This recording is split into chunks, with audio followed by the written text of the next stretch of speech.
From now on, you will take care of my mom and sister with me. If you don't like it, let's break up," Phil suddenly declared. "Why do I have to leave the house?" I couldn't agree with Phil's sudden proposal. My sister-in-law, Julia, is a real troublemaker. Living with her would be unbearable for me. I tried to prevent this move-in plan, but Phil wouldn't listen, and eventually, he threatened me with divorce. But I wasn't prepared to give up so easily. I intended to find his weakness and turn the situation around. If he thought he could keep his secrets from me, he was gravely mistaken. I am Mandy Reynolds, a working housewife in her second year of marriage, age 38. We currently don't have children, but I wish we had. After graduating from vocational school, I worked full-time at a general hospital but reduced my hours for fertility treatments. Now, I work only in the mornings at a local clinic, worrying about fertility treatments and my husband, Phil, in my personal life. I was attracted to Phil's skills and character as an insurance salesman, which eventually led to us getting married. We both shared a strong desire to have children soon. It would be wonderful to have a house filled with children's laughter. I've always wanted children, but I had to consider my age. Why are you so down? It will eventually be possible. Phil seemed to think children would come without effort, but it wasn't that simple. After 2 years, there was still no sign of pregnancy. I tried discussing fertility treatments with Phil, but his response was unexpected. Do we really need to go to the hospital? Celebrities over 40 give birth normally. Why not leave it to nature? I want to do everything possible. You said you wanted children too, right? It's not like we're sick, right? And it costs money, doesn't it? We'll be able to find out whether it's due to an illness or not. If you're worried about the money, I'll pay for it, okay? Is that all right? Phil wasn't fully convinced, but reluctantly agreed to my proposal to pay for the medical expenses myself. Thankfully, I received some support from my parents, which was a relief. However, the situation was tougher than expected, and attending regular appointments while working full-time was challenging. The doctor says I need to come in every 3 days. It's a bit tough with work, but you've been doing great, and you can afford the consultation fees with your income and help from your parents, right? It should be fine. Phil seemed okay as long as it wasn't a financial burden on him, but I was somewhat dissatisfied with his attitude. However, I believed that everything would change for the better once we had a child and encouraged myself. On a weekday when Phil was at work and I was off from my part-time job, I had some rare alone time. I suddenly received a call from an unknown number. It was from Julia, my sister-in-law. I was curious about why she changed her number. Did you change your number? I was surprised to get a call from an unknown number. A lot has happened. By the way, can I stop by? Is Phil at work? Phil isn't here today as it's a weekday, but I'm off. What time will you arrive? However, Julia started talking without paying attention to my question. Mandy, I have a lot to talk about. Let's have a thorough girls' talk. I only asked her about her arrival time, but I didn't get a specific answer. In the end, Julia arrived just as I had finished a few bites of my lunch. So, I hurriedly put away the rest of the lunch in the fridge, muttering to myself, "Welcome. If you had told me your arrival time, I would have prepared lunch for you. I haven't had lunch yet. I'm starving. Is that so? Shall I make something for you?" At that moment, Julia glanced at the kitchen shelf and waved her hand. What she was looking at was a pound cake from a department store, a gift we had received. A limited edition item that I was looking forward to keeping as a special reward for a special day. I don't want to eat a lot because I'll gain weight, but this cake is tempting. Let's just have this for lunch. Where is the knife? While searching the room for a cake knife, I felt a bit uncomfortable with Julia's insistence. I'll cut it. It's okay. It's cluttered with stuff, and I don't want you to look around too much. Don't worry about it. It's not like things will disappear. I'll cut a piece for you too. When Julia took the knife and started dividing the pound cake, I no longer had the energy to object. Julia placed a thick slice of cake in front of herself and a slice so thin it was almost transparent in front of me, then immediately started talking. Listen, recently my boyfriend has been a bit cold. Even when I say I want to meet him, he makes excuses about work or his daughter. Is that so? He has a daughter? I'm a woman too. Isn't it natural to feel lonely? It's only natural to want attention, right? Interrupting the conversation or getting into too much detail can lead to lingering issues, making it incredibly bothersome. In such cases, it's best to keep nodding with a bright smile. This is a social technique I learned through my job as a medical administrator, but I just couldn't turn a deaf ear to Julia's words. He promised he'd get a divorce from his current spouse if we had a child together. Oh, is that so? I felt something was off recently, so I went to the doctor and found out I'm pregnant. I'm so happy just thinking about when to tell him. When's the right moment, I wonder? I almost dropped her mug of coffee. You're pregnant. Wait, but he's married and has a child, and now you're pregnant? He doesn't find his daughter, who resembles his wife, appealing. He wants to live with me and a lovely child who will resemble me. I can't believe this. Then Julia puffed up her face and continued, I need to have a discussion with his current wife, and to do that it's important that I'm a kind woman with a generous heart, right? I was momentarily at a loss for words at Julia's reckless behavior and comments that could hurt a family. Please, just go home. Why? It's getting dark outside and he'll be coming to pick me up. Oh, I'm interested in that department store coffee in the cabinet. Please go. I just want some quiet time. Coming in like some kind of storm, and hearing about her affair and pregnancy was overwhelming. Why is my sister-in-law, who casually engages in affairs, blessed with a child, while I, who longs for one, visits hospitals and takes medication for it isn't? I didn't want to think that someone in my family could act so callously. Confusion clouded my mind, unable to grasp the situation. About a week after Julia's sudden visit and shocking revelation, Phil came home unusually early from work. Oh, home on time today? It's rare since you often come back late. As I spoke, Phil roughly set down his bag and approached me. I heard from Julia. You said some terrible things to her? What terrible things? She did come over, but I didn't say anything terrible. While responding, I realized he might be referring to the affair and pregnancy, but it was too late. Julia called me crying the night before last. As her brother, I can't just watch her cry. But isn't it unreasonable to say nothing when someone is engaging in morally wrong actions? What are you saying? Are you saying my sister did something immoral? Say it clearly. Affairs and pregnancies were delicate issues, not something easily discussed with a husband, and such matters should be conveyed by the parties involved. One should not intervene rashly. Phil continued his one-sided accusations while I remained silent. Probably just hormonal and taking it out on others, right? You always get emotional so quickly. I wanted to retort, who is being emotional here?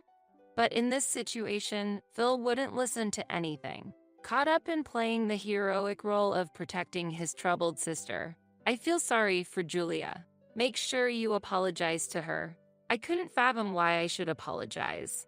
However, not wanting to exacerbate the issue, I reluctantly apologized. I did apologize later, but the mood was sour and we couldn't have a proper conversation. The next day, as if nothing had happened, phone calls and messages started coming in again. The frequency of her messaging increased, becoming somewhat burdensome.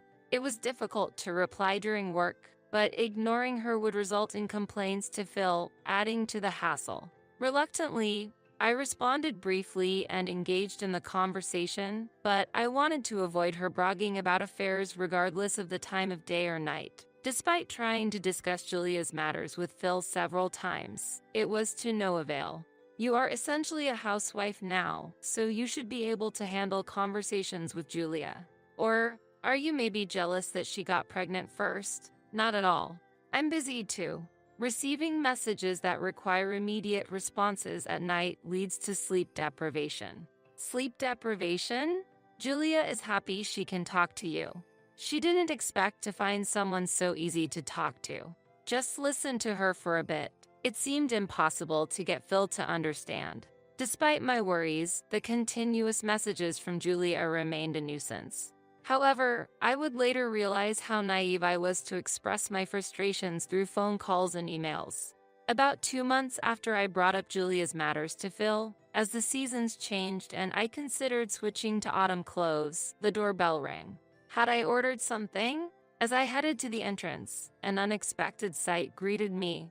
Boxes piled up as if they were part of a move were being brought into the house. They were addressed to Phil, likely work-related items. But since their arrival, there had been no contact from Phil, and he hadn't returned home. Would have been nice to have prior notice. 3 days after not hearing a single word from Phil, he returned late at night, as if nothing had happened. "Hey, I'm back. No welcome? I'm trying to sleep. It's 1 a.m. Can you keep it down? Oh, you don't like that I'm back?" He was clearly aggressive, likely due to the alcohol. Approaching me, he stumbled over the large boxes and fell heavily. "Hey, what's with these boxes? You should have sorted them out. These are all addressed to you. I can't just open them without your permission. Are you talking back to me? Anyways, you should take care of these." I was stunned by Phil's statement. "What do you mean? I should handle them?" Just as I said, these belong to Julia and my mom. Mostly Julia's stuff, though. Wait, why are Julia's and your mother's belongings being sent here? Phil began to explain cheerfully, as if a long-awaited plan was coming to fruition. "It's all for my dear sister. She's currently renting and her lease is up for renewal. With talks of moving in with her boyfriend or getting married soon, I need to take care of her a bit. I wasn't aware of such plans. I'm about to be promoted to assistant manager, so my salary will increase. It's all good." Having had little contact with Phil's family since our marriage 2 years ago, this new development was bewildering. "You said you weren't getting along with your parents and were estranged, right?" "Yeah, family felt bothersome for a while. But now, with the promotion and pay raise, it's the perfect opportunity to give back to my parents and sister. Are you really okay with suddenly living together? We'll manage. Besides, there's a spare room. If we convert your room into storage space, there should be plenty of room for 4 people to live comfortably. Don't see a problem, do you?" His attitude assumed everything would go smoothly, but I was far from convinced. Moreover, Phil's offer to support Julia before her marriage made me wonder how much he understood our conversations. The information I received was quite different, leaving me anxious. "From now on, you will take care of my mom and sister with me. If you don't like it, let's break up," Phil suddenly declared. It's difficult to respond to such a sudden request. Even if it's for a short period, I prefer to avoid living together. Then we have no choice but to get a divorce, and I'll leave. Then go ahead and try? But I couldn't just leave immediately. I needed to prepare as much as possible in this house first. I needed to see Phil struggling. So, I started by organizing Phil's belongings. I've always doubted his sincerity. Sometimes he came home late at night smelling of woman's perfume, and suspicious cards were frequently found in his pockets. He seemed like a fool if he believed I hadn't noticed with such clear evidence. When I checked the computer we share, I found that Phil had left his account logged in. I was able to go through his emails, and eventually, I was able to confirm his affair. Sugary sweet messages were lined up. The sender was a woman's name. Further investigation revealed newsletters and reservation confirmations from a hotel.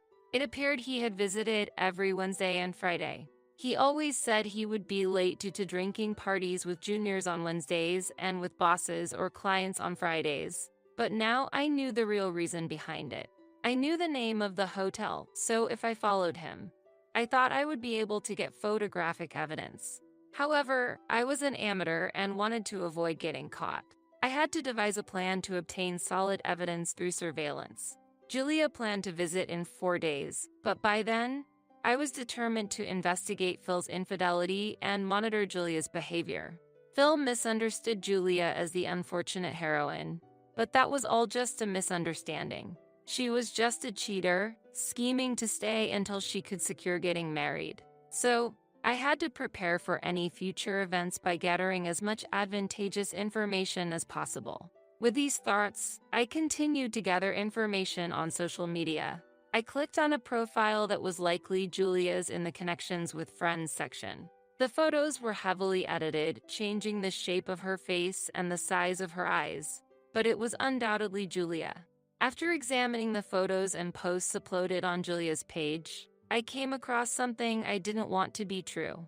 I can't believe this. The images Julia uploaded were hints to her relationship, and a specific item belonging to a man caught my eyes. Although his face wasn't clear, the item reminded me of the husband of a close friend from high school. I was close enough to them to have given a speech at their wedding. I remembered his unique taste from my visits to their house when I was still single. For example, a keychain of a shark's bone he shared with his wife, or wallets and ties with unique designs that reflected his preferences. Anyone who knew him could identify him from these items in the photos. I was not sure if my best friend from high school was aware of this situation, but she likely didn't know. Feeling doubtful yet believing my friend is likely unaware, I decide to share just the SNS information with her, leaving it to her discretion whether to confront his infidelity or not. There was also someone else I needed to talk to. It's been a while, Mother. I heard that you'll be staying with us from the day after tomorrow. Phil mentioned it. However, I have something to discuss with you before that. What a coincidence. I was also planning to let you know something before coming over the day after tomorrow. It seemed my mother-in-law also had something she wanted to share with me. In that case, it's time to reveal everything. I'll be frank, I'm considering getting a divorce due to Phil's affair. I'm still here, but once I finish organizing my belongings, I plan to leave. I suspected as much. Phil suddenly started to be kind to me, which was unusual. Do you have evidence? It was understandable that my mother-in-law wanted to see evidence. If her son was committing adultery and that was the reason for the breakup, naturally, she would want to see the evidence. Please look at this. I found it on the computer we share. The exchange of emails and photos prove everything. I see. Is this all the evidence you have? While flipping through the printed emails, my mother-in-law asked a heavy question. Her gaze was suffocating. This is all I have for now. When I confront Phil, I want to have solid evidence, but it's not perfect yet. Well, considering his character, excuses and lies are expected. Please use this and hire a detective. She slowly took something out of her bag, revealing a bank book and a card. What are these funds? It's part of my husband's assets. He had an affair in the past, so I despise infidelity and affairs. Isn't this the perfect opportunity to teach him a lesson? While saying this, my mother-in-law smirked secretly. I had hardly spoken to her before and found her a bit intimidating, but I never expected her to be this supportive. Use these funds to make him take full responsibility. I highly appreciate that a capable woman like you married my irresponsible son, so don't hesitate to rely on it. With my mother-in-law's support, I hired a detective specializing in tracking infidelity and obtained solid evidence. Deciding when to confront Phil with it required carefully thinking things through. 2 weeks after my mother-in-law and Julia started living with us, I was ready to begin my new life. During a holiday, a letter addressed to Julia was forwarded to our house, triggering an unexpected revelation. What? I can't pay $30,000 at once. Weren't you planning on getting married soon? What happened? It's from his wife, demanding compensation. Phil immediately stood up, snatched the document from Julia, and exclaimed, "What's this? A woman's name as the sender? It must be fake, slander, or harassment." Somehow, Phil seemed to believe Julia was completely innocent. Meanwhile, my mother-in-law seemed utterly unaware of the situation. The beloved boyfriend Julia mentioned before is my best friend's husband. You were pregnant, and if the baby was born, he was going to leave his wife and marry you, right? Were you really planning to do that? Was that all a lie? I can't believe it. Trying to destroy someone else's family. While saying this, Julia started to tearfully insist on her innocence. But the relationship with his wife was already strained, and they were on the brink of divorce. He said he wanted to raise our child together, that he wanted our baby. Their relationship was already over, right? So it's not adultery or an affair, and there's no reason for compensation. Look, this must be some kind of prank. Julia has always been the target of jealousy and envy. Feeling it was time to speak up, I broached the subject with Phil. So, you're saying infidelity and affairs are not a problem? Yeah, it's part of being a man, and constantly dealing with compensation and lawyers seems excessive. Just overlook it. I spread the photos taken by the detective across the table. The person in these images is unmistakably you, Phil, right? According to the research, you were having an affair with a woman called Sarah, your business partner. Please stop belittling people. Disregarding my rage, Phil still managed a light laugh.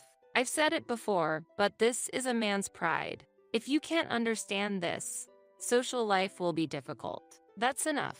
My intention to divorce is firm, and the responsibility lies with you, Phil. Of course, I'll be demanding compensation as well. Wait a minute, that's unacceptable, right? What's this about compensation? Calm down a bit. While this was happening, my mother-in-law raised her voice in anger. I've been listening to all this nonsense all this time, and there's no saving Phil or Julia. I never thought my own children would have such a rotten personality. I'm disappointed. Wait, I don't have that kind of money. Mom, please pay for it. Think of it as the college tuition I never used. No matter what excuse you have, I won't be convinced, so just give up. As my mother-in-law and Julia were arguing, Phil turned to me, seeking clarification. You're not seriously considering divorce and compensation, right? You still love me, don't you? What are you talking about? You cheated on me, made unilateral decisions, and who was it that threatened divorce if I didn't accept living with your mother and Julia? All of a sudden, Phil started to cry hearing my response. My meeting with Sarah was fate, true love. What we had was a completely different kind of love. You understand, right? You'll support our love, won't you? I wasn't able to understand you from the start, and I have no intention to do now either. I've finished packing, so I'm leaving this place. Are you really going to leave? What am I supposed to do? I looked down at Phil, who was pitifully pleading at my feet, and declared my final decision. I don't care. You'll be getting the divorce papers and documents about the compensation, so deal with them. Thanks to involving a lawyer, our divorce proceeded smoothly. An agreement was reached to ensure the payment of compensation. Although my mother-in-law lost her husband, she was healthy both mentally and physically and has started living alone for the first time in her life. She seemed to be leading a fulfilling life with her hobbies and training every day. As for Julia, it seems her affair and pregnancy became widely known. People's gossip was inevitable, and eventually it became a well-known fact. She was fired from her temporary job, and with the rumors about her affair spreading, it became difficult for her to find employment anywhere else. Moreover, Julia's affair partner ultimately chose to make up with his wife, my close friend, leaving Julia completely abandoned. One day, Julia, driven by anger, confronted me. You revealed his and my secret to his wife, didn't you? Was your promise to wholeheartedly celebrate our happiness a lie? Julia accused me furiously. I responded calmly. I never uttered a word about celebrating. Infidelity is unacceptable under any circumstances. Moreover, since she is my close friend, I could not stand by and watch her suffer and fall into misfortune. But your interference was unnecessary. Completely unnecessary. Julia raised her voice. I lost my job, can't find a new one, and even lost the person I loved the most. I blame you for all of this. During our confrontation in a bustling supermarket, Julia attempted to physically confront me, but fortunately, a young security guard intervened promptly, preventing the situation from escalating any further. Both Phil and Julia tried to seek help from their mother, but she coldly rejected all requests. Meanwhile, I heard Phil, due to his dishonest actions, was abandoned by his lover and fell into a gambling addiction. As a result, he was late in paying the compensation, so I decided to request his employer to garnish his wages. The rumor of the divorce caused by the compensation issue spread like wildfire throughout Phil's workplace, becoming a serious issue that could not be overlooked. Despite being a top sales performer respected by many colleagues, his personal actions were scrutinized, leading to his transfer to a department often referred to as the sideline room, where employees merely bide their time without meaningful work. After the divorce, I embraced my newfound freedom, fully enjoying my personal time. Although I once deeply desired to have children and build a happy family with Phil, that now seemed like a distant memory, and I decided to prioritize my financial independence. Furthermore, in my new partner, whom I met through work, I have found a serious and supportive relationship that brings a new sense of fulfillment to my life. He is a mid-career male nurse, skilled at empathizing with others, and our conversations always provide comfort and reassurance, whether or not we decide to have children. He is a trustworthy and wonderful person who accepts me entirely, allowing us to build our future together. I am determined to forge my path in life, focusing on pursuing my happiness.